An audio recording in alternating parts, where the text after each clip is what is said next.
Hello, everyone. I really love to just talk really in depth and analyze topics, and I would like to share with you my thoughts. So I can see the year 2035.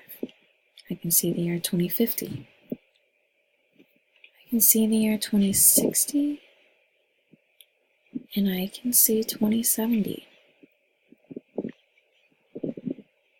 So I'm going to be honest with all of you. I'm terrified for what's going to happen to the community in California in 2070. They are screaming for our help. And for all of our help. Not only one of us, but all of us. And they're really hoping for it. And it's a mess. It's just awful. So I love to really analyze how we can cure that and how we can allow those situations to be solved and figure out how to really dissolve the situation.